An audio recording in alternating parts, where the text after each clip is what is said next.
முதலறிக்கையாக அரிசி அட்டைதாரர்களுக்கு விலையில்லா ஃப்ரிட்ஜ் வழங்கப்படும் என்று அறிவித்திருக்கிறார். இரண்டாவது அறிக்கையாக 1 கிலோ பருப்பு 1 கிலோ சமையல் எண்ணெய் இலவசமாக வழங்கப்படும் என்றும் அவர் அறிவித்திருக்கிறார்.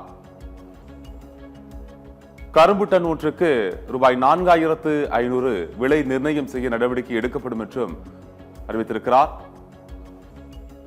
நான்காவதாக நெல் குவினால் ஒன்றுக்கு ரூபாய் 3500 விலை நிர்ணயம் செய்ய நடவடிக்கை எடுக்கப்படும் என்றும் அறிக்கையில் தெரிவித்திருக்கிறார். விவசாயிகளுக்கு உற்பத்தி மானியமாக ஆண்டுக்கு ஹெக்டேர் ஒன்றுக்கு ரூபாய் 15000 வழங்கப்படும் என்றும் தெரிவித்திருக்கிறார்.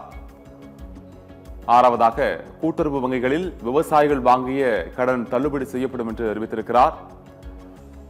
ஏழாவதாக ஆட்டோ ஓட்டுநர்கள் சொந்த ஆட்டோ வாங்குவதற்காக ரூபாய் 75000 மானியம் வழங்கப்படும் என்றும் அறிவித்திருக்கிறார்.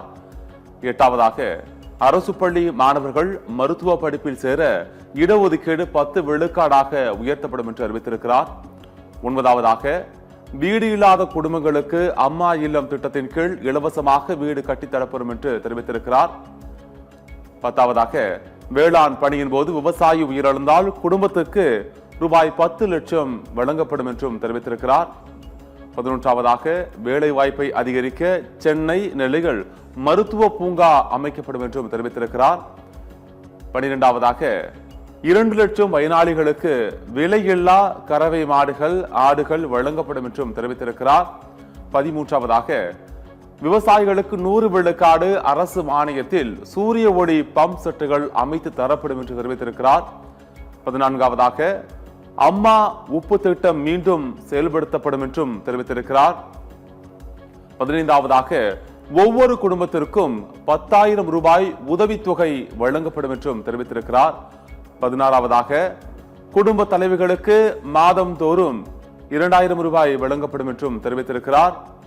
17ஆவதாக ஆண்களுக்கு இலவச பேருந்து பயணம் அறிவிக்கப்படும் என்றும் தெரிவித்திருக்கிறார். 18ஆவதாக ரேஷன் அட்டைதாரர்களுக்கு ஆண்டுக்கு 3 சிலிண்டர்கள் இலவசமாக வழங்கப்படும் என்று தெரிவித்திருக்கிறார்.